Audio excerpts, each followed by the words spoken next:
اعوذ باللہ من الشیطان الرجیم بسم اللہ الرحمن الرحیم آیت نمبر 30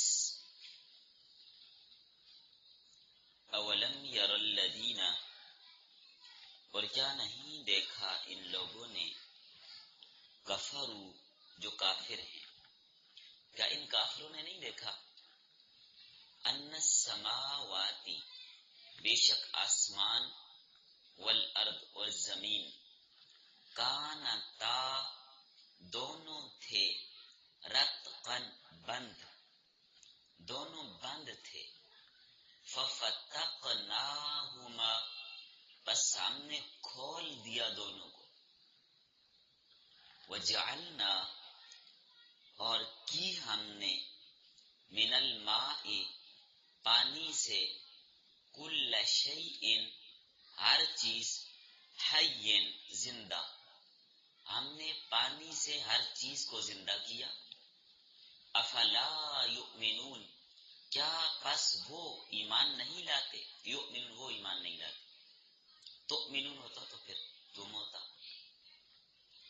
وجعلنا فی الارض اور بنائے ہم نے زمین میں رواسی مضبوط پہاڑ، ان تمید بہم تاکہ ان کو لے کے جھک نہ پڑے، وجعلنا فیہا اور بنائے ہم نے زمین میں فجاجن کشادہ، سبلن راستے، بنائے ہم نے زمین میں کشادہ راستے، کھلے راستے، لعلہم یہتدون تاکہ وہ رہنمائی حاصل کریں،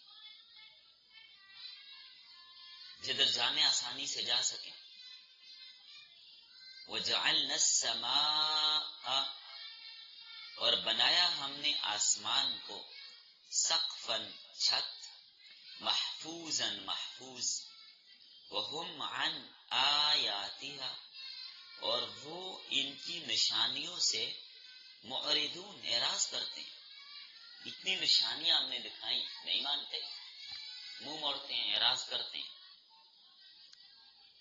وَهُوَ الَّذِي اللہ وہ ذات ہے، خلق اللیل جس نے پیدا کیا رات کو، والنہار اور دن کو، والشمس سورج کو، والقمر اور چاند کو، کل ہر ایک، فی فلکن اپنے دائرے میں، یسبحون تیرتے ہیں، اپنے مدار میں اپنے دائرے میں جاتے ہیں، اپنے راستے سے دائیں بائیں نہیں ہوتے،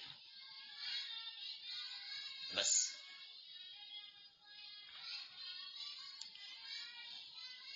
سورۃ الانبیاء کا درس نمبر 7 آیت نمبر 30 تا 33 4 آیات آپ نے پڑھی ہیں۔ آج کے سبق کا عنوان ہے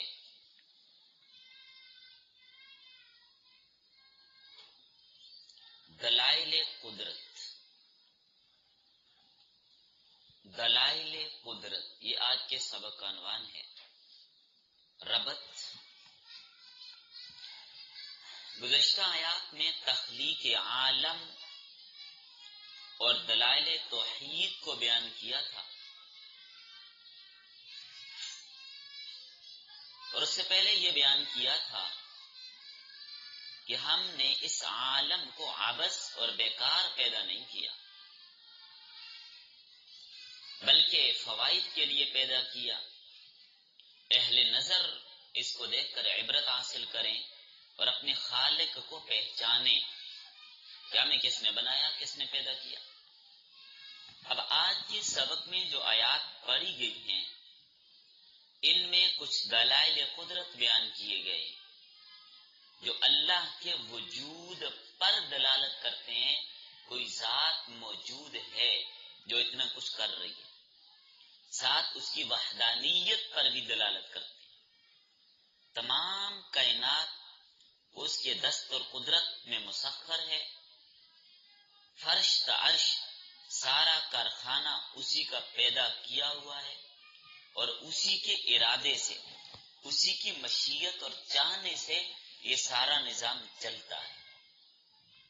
لہذا مشرکین کو چاہیے ان نشانیوں میں غور و فکر کریں اور دیکھیں کہ ان کی تدبیر اور تخلیق میں کوئی بھی خدا کے ساتھ ساجی نہیں تھا، شریک نہیں تھا، سب اللہ نے اکیلے کیا۔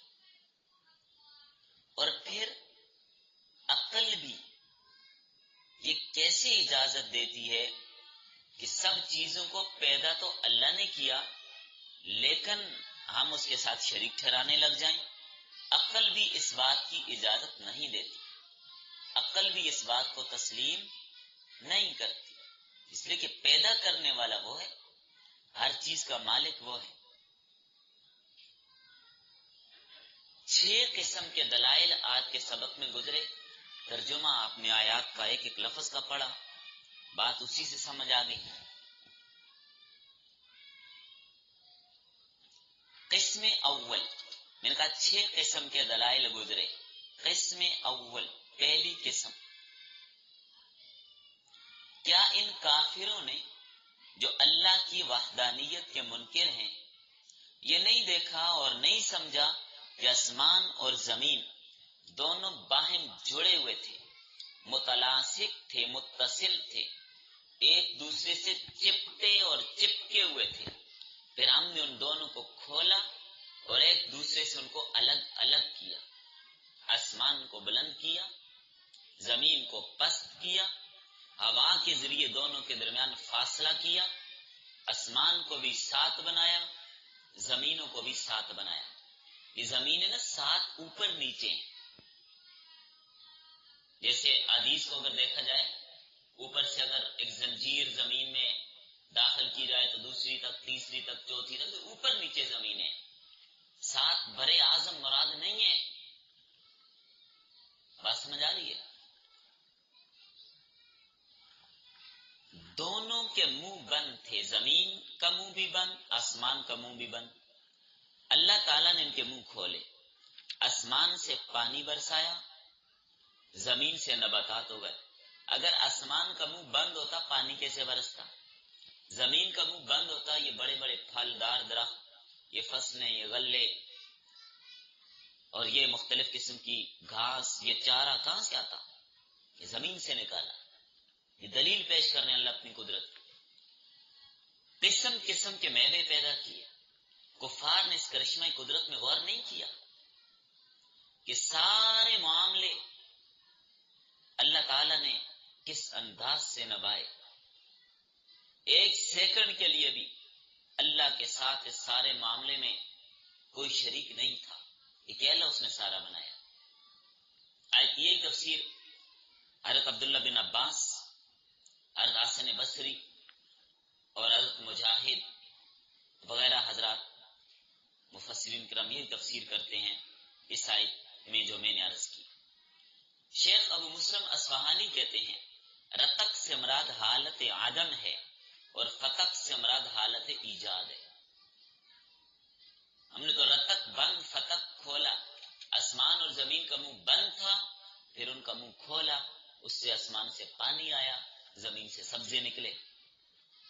اور اس اعتبار سے اگر دیکھا جائے تو عدم سے وجود میں لایا، نہ پہلے آسمان تھا نہ زمین تھی، اس کو وجود کس نے دیا؟ اللہ نے۔ دونوں کو الگ الگ کر کے فرق کر دیا۔ اگر مشرکین خدا تعالیٰ کو خالق مانتے ہیں تو پھر اس کے ساتھ دوسروں کو شریک کیوں کرتے؟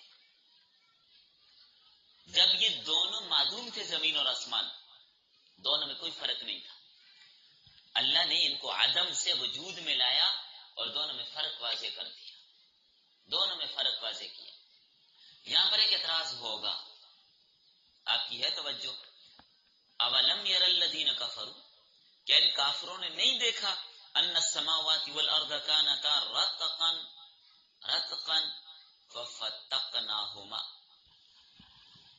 مشرکین تو اس وقت نہیں تھے، کیا تھے؟ جب زمین آسمان جڑے ہوئے الگ الگ کیے، مشرکین تھے اس وقت؟ نہیں تھے۔ پھر کیوں کہا کیا تم نے نہیں دیکھا؟ تھے ہی نہیں، کیسے دیکھتے؟ ملامت کیوں کی ان کو؟ جواب، اس آیت میں چشم سر سے دیکھنا مراد نہیں بلکہ نظر عبرت سے دیکھنا مراد ہے، بصیرت مراد ہے. ان کی اتنی عقل نہیں، سمجھ نہیں، زمین آسمان کو دیکھ نہیں رہے، پانی برس رہے، آسمان سے بارش ہو رہی ہے، زمین سے کئی قسم کے میوجات نکلتے ہیں، ان کی عقل کام نہیں کرتی. کس ذات نے اس کو کھولا؟ تمام اجسام علویہ اور سفلیہ سب حادث ہیں، ان کی کیفیات بھی حادث ہیں. آسمان سے بارش کا برسنا، زمین سے فصلوں کا نکلنا، کھیتی کا آنا، آنکھوں سے دیکھتے ہیں. یہ بارش آتی ہے دیکھ رہے ہیں، یہ آنکھوں سے دیکھ رہے ہیں، پھر بھی ان کی عقل کام نہیں کرتی کہ کوئی ذات تو ہے جس نے یہ نظام بنایا. یہ زمین کے اندر سے دانے کو پھاڑ کر کومپل نکال کر اتنا بڑا درخت کون بنا دیتے؟ ایک دانہ لگایا، اب ہر سال وہ ہزاروں کے حساب سے دے رہے. کوئی ذات تو موجود ہے، عقل نہیں ہے ان کے اندر. تو ہر حادث کے لیے ابتدا اور انتہا ہوتی ہے، ہر حادث کی منتہا واجب الوجود ہے، جو ان سب کا موجد ہے، بنانے والا ہے. کوئی ذات موجود ہے، بغیر بنانے کے کچھ بھی نہیں بنتا، بغیر بنانے کے روٹی بھی نہیں بنتی. تو کفار نے اگرچہ آسمان اور زمین کا رتق تو نہیں دیکھا، لیکن اس سے بارش برستی ہوئی تو دیکھ رہے ہیں، زمین سے گھاس اگتی ہوئی تو دیکھ رہے ہیں، جس سے اندازہ ہوتا ہے کہ ان کا منہ بند تھا. تو یہ سمجھ آ جائے گی یہ بارش خود بخود نہیں ہوا کرتی، کوئی اس کو بیچتا ہے. یہ سبزے خود نہیں نکلا کرتے، کوئی ان کو اگاتا ہے، کوئی ذات ہے.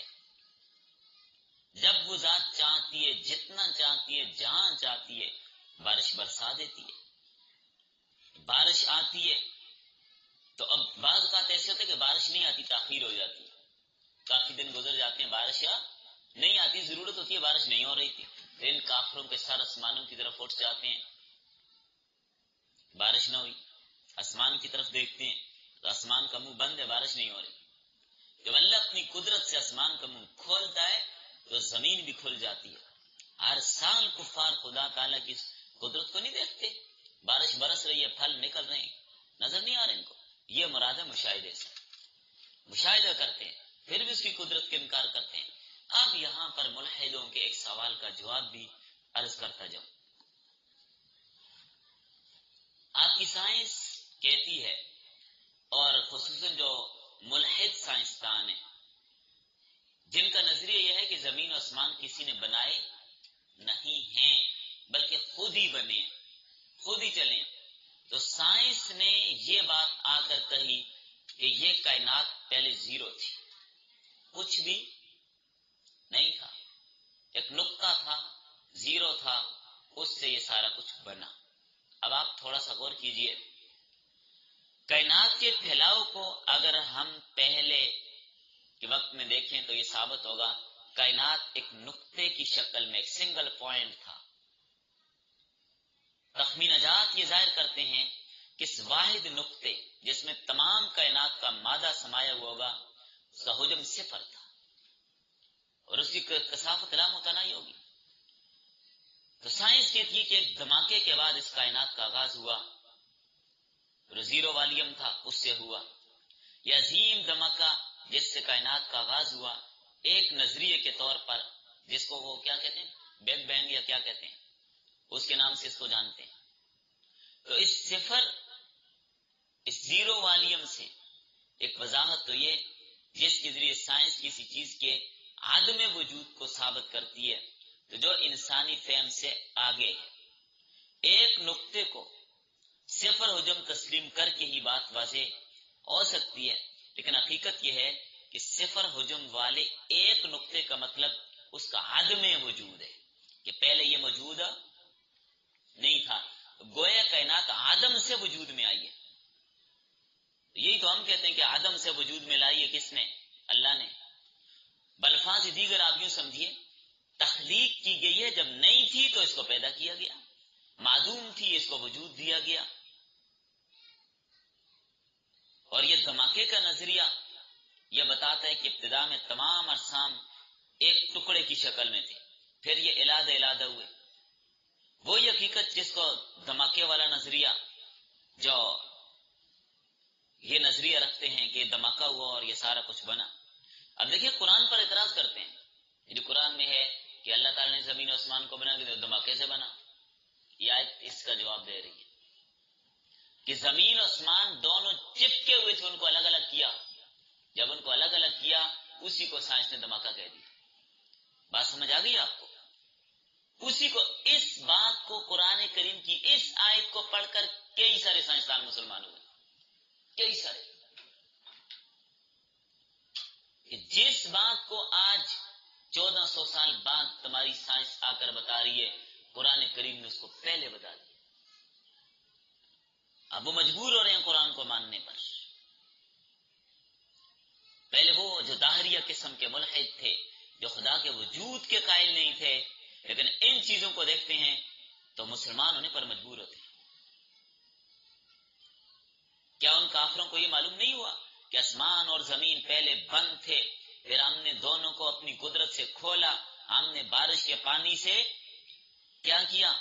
زمین سے سبزہ اگایا، ہم نے بارش کے پانی کے ذریعے زمین سے سبزہ اگایا، یہ دونوں کو کھولنا، ہر جاندار چیز کو بنایا۔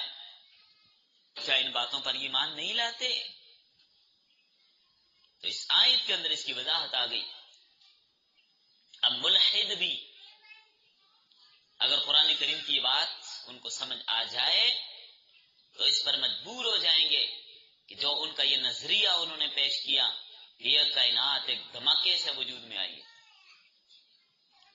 جو زمین و آسمان ملے ہوئے تھے، اللہ فرماتے ہیں زمین و آسمان ملے ہوئے تھے، ہم نے ان کو الگ الگ کیا، یہی دھماکہ ہے۔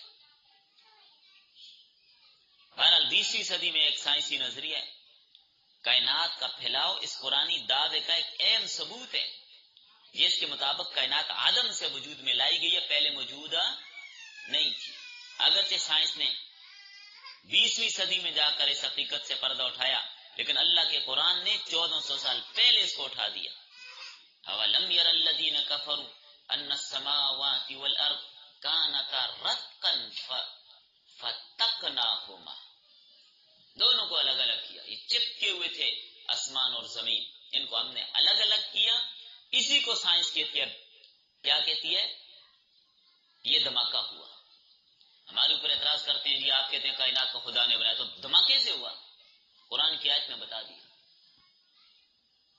تو ایک ایک بات، قرآن کریم سائنس کو ثابت کرنے نہیں آیا، سائنس قرآن کو ثابت کر رہی ہے، سائنس قرآن کی ان باتوں کو ثابت کر رہی ہے۔ ایک ایک بات کو اگر آپ غور سے لیجئے، دیکھیے،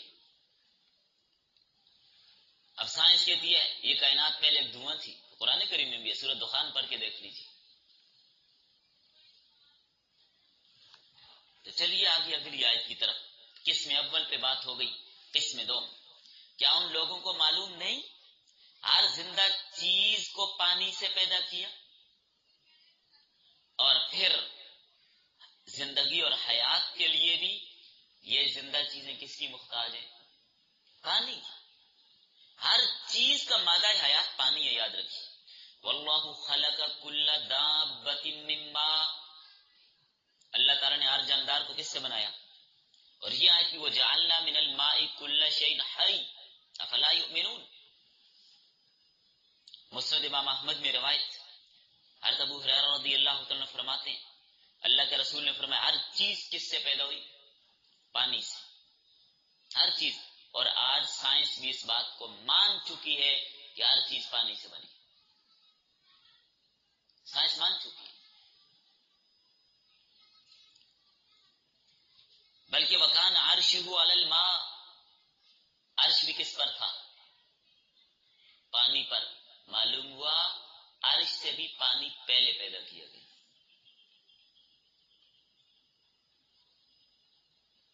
فرمایا یہ لوگ ہماری اس قدرت کو دیکھ کر ایمان نہیں لاتے۔ تمام کرۂ زمین پانی سے گھرا ہوا ہے، ہر طرف پانی ہے، زمین کے نیچے بھی پانی ہے۔ زمین کس پر قائم ہے؟ پانی پر۔ اور ابھی سائنس بھی ثابت کر چکی ہے کہ زمین کے نیچے بھی کیا ہے؟ پانی۔ پہلے یہ باتیں ان کی سمجھ میں نہیں آتی تھی، ابھی مان گئے ہیں۔ زمین کسی بیل شہر کے سینگ پر نہیں ہے، سمجھ آئے گا؟ یہ جو پرانے زمانے میں بوڑھے بوڑھے جو قصے سناتے تھے کہ زمین بیل کے سینگ پر اٹھائی ہوئی ہے، اور جب بیل کا ایک سینگ سینگ بدل کے دوسرے پر کرتے تو زلزلہ ہو جاتا ہے. یہ سب جھوٹ ہے. یہ سب کیا ہے؟ جھوٹ ہے. ایسی کوئی روایت کوئی حدیث کچھ بھی نہیں. چلیں قسم سوم. فرمایا ہم نے زمین پر مضبوط پہاڑ بنائے، مضبوط پہاڑ بنائے جو جمے ہوئے ہیں تاکہ زمین ہلے نہ. زمین ہلے نہ، ہلنے نہ توجہ، ہلے نہ کا مطلب ہے اچکولے نہ کھائے. یہ مطلب نہیں ہے کہ گھومے نہ، گھوم سکتی ہے، گھوم رہی ہے، چلتی ہے، گھومتی ہے، لیکن ہلتی.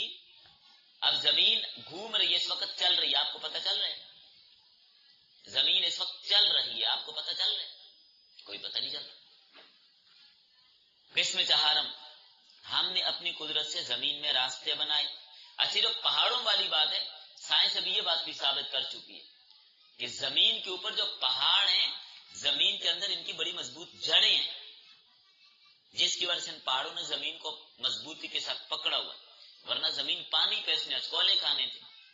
جیسے کشتی پانی میں ہوتی ہے تو کیا ہوتا ہے؟ اچکولے کھا رہی ہوتی. تو اللہ تعالیٰ نے اس زمین پر پہاڑ بنائے تاکہ اچکولے نہ کھائے. تو ابھی سائنسدانوں نے یہ بھی ثابت کر دیا. اور یہ جو قسم چہارم کی دلیل ہے، اس میں کیا فرمایا؟ ہم نے زمین میں کیا بنائے؟ راستے. کہاں جانے، کدھر جانے. یہاں پاکستان سے لوگ افریقہ پہنچ جاتے ہیں. زمانے قدیم میں پیدل سفر، گھوڑوں پہ، اونٹوں پہ، گدھوں پہ. کہاں جانا ہے، کس سے بچ جانا ہے، کدھر جانا ہے. اللہ نے راستے بنا دیے تاکہ آپ منزل مقصود تک پہنچیں، سفر کریں، منزل در منزل جائیں اور معیشت تلاش کریں. تو یہ کوئی آسان کام نہیں تھا کہیں جانا. تو معیشت تلاش کرنے کے لیے ہجرت کرنا، دوسرے ملکوں میں جانا جائز ہے. لیکن یاد رکھیے گا، کافروں کے ملک میں جا کر مسلمانوں کے ملک کو چھوڑ کر وہاں پیسہ کمانا یہ کسی اعتبار سے بھی اچھی بات نہیں. نہ وہاں مسجد، نہ وہاں اچھی صحبت، ہر وقت نوست، ہر وقت کفار کے اوپر برسنے والی لعنت. مجبوری کے طور پر الگ بات ہے. عام حالات میں، غالباً ابو داؤد شریف میں حدیث آتی ہے، عام حالات میں کافروں کے پڑوس میں رہنا، ان کے ملک میں رہنے کی اجازت نہیں ہے. کہ ایک اسلامی ملک کو چھوڑ کر، ایک اللہ کی اتنی بڑی نعمت کو چھوڑ کر، جہاں پر مسجدیں، مدارس، دین کی بات ہر وقت آپ کو مل سکتی ہے، ہر چیز پر آپ آسانی سے عمل کر سکتے ہیں، اس کو چھوڑ کر کفار کے ملک میں جا کر ڈیرے لگا لینا یہ اچھی بات نہیں. ہاں مجبوری کے طور پر اگر کوئی جاتا ہے، بہت زیادہ مجبوری ہے تو الگ بات ہے. لیکن عام طور پر دوسرے ممالک جانا ہے، اسلامی ممالک کو ترجیح دیجیے، اسلامی ملکوں میں جائیے، کفار کے ملک میں نہ جائیے. اس کی بہت ساری خرابیاں پھر کسی موقع پر عرض کروں گا. تو قسم پنجم، ہم نے اپنی قدرت سے زمین کو فرش بنایا، آسمان کو چھت بنایا، باوجود اس کے کہ آسمان میں کوئی ستون نہیں ہے، لیکن خراب پھر بھی نہیں ہوتا، محفوظ ہے، گرتا بھی نہیں. ہمارے یہاں کتنے مضبوط لنٹر ڈلتے ہیں اور اس طرح ماربل ٹائل لگتے ہیں فرش پہ، کیا کچھ ہوتا ہے، خراب ہو جاتے ہیں. لیکن اللہ نے آسمان بنایا، کروڑوں سال گزر گئے، خراب آج تک نہیں ہوا. کہیں کوئی کھڈا نہیں پڑا، کہیں سے پلستر خراب نہیں ہوا. یہ اللہ کا بنایا ہوا ہے. ان اللہ یمسک السماوات والارض ان تزولا، اللہ نے آسمان کو روکا ہوا کو گر جائے. زمین و آسمان کو کس نے روکا ہوا ہے؟ اللہ نے. تو اللہ کی بنائی ہوئی چھت گرنے سے، ٹوٹنے سے محفوظ ہے، شیاطین کی رسائی سے بھی محفوظ ہے. وحفظا من کل شیطان مارد. اور یہ مشرکین اس آسمانی چھت سے بھی منہ موڑتے ہیں، دیکھتے نہیں اس کو. کیسے شمس و قمر بنایا، کواکب بنائے، ان کے طلوع اور غروب پر کبھی غور نہیں کرتے کہ کوئی اس کو لا رہا ہے، کوئی لے جا رہا ہے، کبھی رات آ رہی ہے، کبھی دن آ رہی ہے. وہ نظر کیوں نہیں آتا؟ غور کیوں نہیں کرتے اللہ کی قدرت میں؟ یہاں پر ایک بات سمجھتی چلیں. ملحد کہتے ہیں آسمان کوئی چیز نہیں، آسمان کوئی چیز، بھائی کیوں؟ کہتے نظر نہیں آتا، اس کا کوئی جسم، کوئی وجود نہیں. کہتے خلا ہے بس جو ہمیں نیلا نیلا نظر آتا. میرے سے بڑا اور جھوٹ کیا ہوگا؟ جس چیز کا جسم نہ ہو وہ نظر آتی ہے. آسمان نظر جو آتا ہے، آپ آئینہ پکڑیں، پانی اور دریا کے کنارے کھڑے آسمان کا عکس نظر آتا ہے کہ نہیں آتا؟ جس چیز کا وجود نہ ہو اس کا عکس ہوتے ہیں. ایک چیز کا وجود نہیں ہے، یہاں دھوپ میں رکھیں، ایک چیز کا وجود ہی نہیں ہے، اس کا عکس آپ کو نظر آئے گا؟ کبھی نظر. جس چیز کا وجود ہوگا اس کا عکس بھی دکھائی جائے گا. تو آسمان کا وجود ہے، آسمان کا جسم ہے، تبھی تو اس کا عکس نظر آتا ہے. باقی الگ بات ہے تمہیں نظر نہیں آتا، اور انشاءاللہ آگے چل کر تمہارے ہاں ایسی دوربینیں تم خود ایجاد کرو گے، تم خود کہو گے آسمان ہے، ہمیں نظر آ گیا، ہم نے دیکھ لیا ہے، مان لو گے تو. اور پھر قرآن کریم آسمان کو ثابت کر رہا ہے کہ نہیں کر رہا؟ وَالسَّمَاءِ ذَاتِ الْبُرُوجِ وَالسَّمَاءِ وَالطَّارِقِ، یہ آسمان ثابت کر رہا ہے. اِذَا السَّمَاءُ انشَقَّتْ، جب قیامت آئے گی تو آسمان کیا ہوگا؟ پھٹے گا. تو معلوم ہے کوئی چیز تو ہے، تب پھٹے گا. تو آسمان موجود ہے. اگر تمہیں نظر نہیں آتا، تمہاری اپنی آنکھوں کا قصور ہے، آسمان کا کوئی قصور نہیں. اپنی آنکھوں کا علاج کرو. لہذا سائنس کوئی ختمی چیز نہیں ہے کہ آج ایک بات کہہ دے تو بس وہ پکی ٹھکی ہے. سائنس آج کچھ کہتی ہے، 4 دن بعد کچھ کہتی ہے، ان کا نظریہ بدل جاتا ہے. تو تمہاری ہر قرآن کریم نے جتنی باتیں بتائی ہیں اس وقت تک قیامت نہیں آئے گی جب تک یہ سائنس اس کو ثابت نہ کرے. ایک ایک چیز عملی طور پر، مشاہدے کے طور پہ انشاءاللہ ثابت ہو جائے گی. حضرت علامہ سید انور شاہ کشمیری، جن کو جامعۃ الازہر نے بخاری ثانی کہا، تو یہ ان کا دعویٰ ہے. اور سائنس دن بدن ثابت کرتی جا رہی ہے، ایک ایک چیز کو ثابت کر رہی. ابھی یہاں پر جو بات ہم پڑھ رہے تھے اس کو ذرا سمجھیں. زمین کو بچھونا بنایا، یہ تذکرہ تو آپ نے پڑھا. زمین کو کیا بنایا؟ بچھونا. اب سائنس یہاں پر کہتی بھی کیسے بچھونا بنایا زمین کو؟ کہتے ہیں زمین تو ہموار ہے نہیں، اس کو بچھونا کیسے بنا دیں؟ بچھونا تو تب بنے جب یہ ہموار ہو. کہتے ہیں قرآن کریم کہتا ہے زمین کو ہم نے بچھونا بنایا. تو زمین کیا ہے؟ چپٹی اور ہموار ہے. اور جدید سائنس کیا حقائق کے منافی ہے یا نہیں ہے؟ قرآن کریم نے خود اس کا جواب دیا، واللہ جعل لکم الارض بساطا، اللہ نے تمہارے لیے زمین کو بچھونا بنایا. اگلی آیت میں لتسلکوا منہا سبلا فجاجا، تاکہ تم اس کے کشادہ راستوں پر چل سکو. اور سورۃ طٰہٰ میں بھی الذی جعل لکم الارض مہدا وسلک لکم فیہا سبلا، چند دن پہلے آپ نے یہ پڑھ لیا.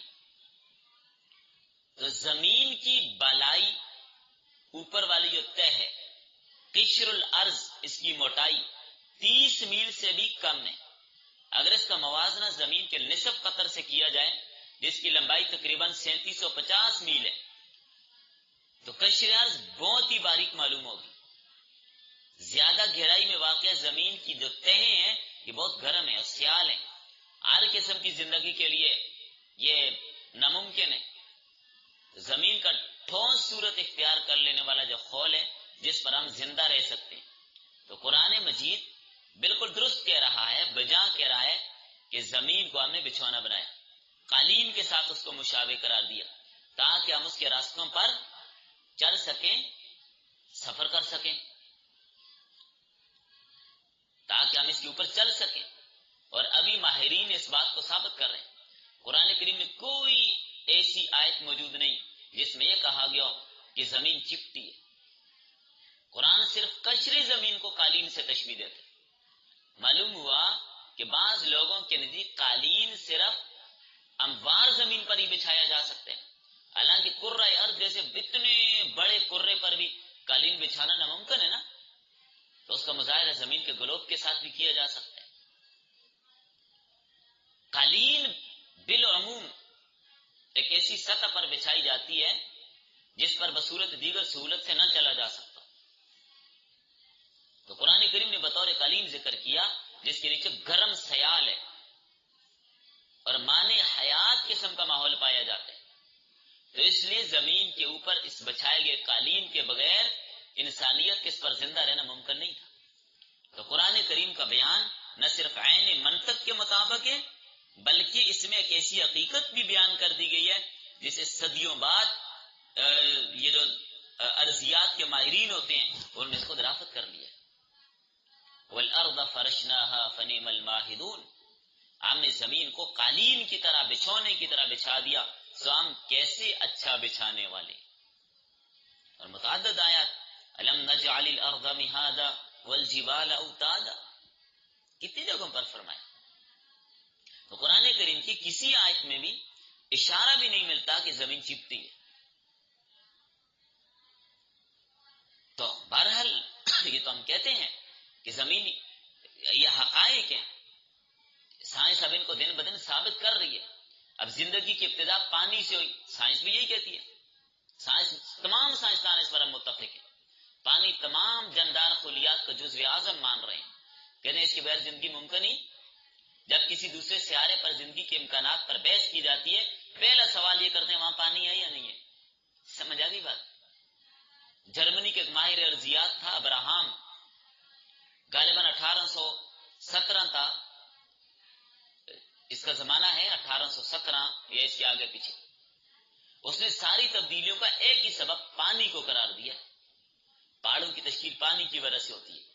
ادھر پانی میں وہ گیسیں ہیں جو بطن زمین کے مواد کو باہر لاتی ہیں، اور پہاڑوں کی آتش فشانی میں بھی پانی کا دخل تھا.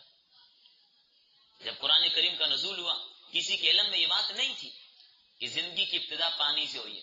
کسی کو نہیں پتا تھا. قرآن نے آ کر بتایا وَجَعَلْنَا مِنَ الْمَاءِ كُلَّ شَيْءٍ حَيٍّ، ہم نے پانی سے ہر زندہ چیز کو بنایا. وَاللَّهُ خَلَقَ كُلَّ دَابَّةٍ مِّن مَّاءٍ، اللہ نے زمین پر چلنے والا ہر جاندار کس سے بنایا؟ پانی سے. تو موریس بکا، وہ جو بڑا سائنسدان تھا، اس نے لکھا ہے کہ قرآن کریم میں انسانی زندگی کی ابتدا بلکہ ہر چیز کی زندگی کی ابتدا کے متعلق تمام بیانات جدید سائنسی معلومات سے مطابقت رکھتے ہیں. تب خود آپ اندازہ لگا لیجئے کہ دن بدن یہ ساری چیزیں ثابت ہو رہی ہیں کہ نہیں ہو رہی. تو بہرحال قسم ششم کی طرف آ جائیے. اللہ تعالیٰ نے رات اور دن کو پیدا کیا تاکہ دن میں کام کاج کریں، رات میں سکون پائیں، آرام کریں. اور سورج کو پیدا کیا جو دن کی نشانی ہے، چاند کو پیدا کیا جو رات کی نشانی. ہر ایک اپنے اپنے مدار پر تیرتا ہے. ہر چیز کا وجود، ہر چیز کا چلنا سب اللہ کی قدرت کی دلیل ہے. تو یہ 6 قسم کے دلائل آج کی ان 4 آیات میں آپ نے پڑھے. چلیں بس.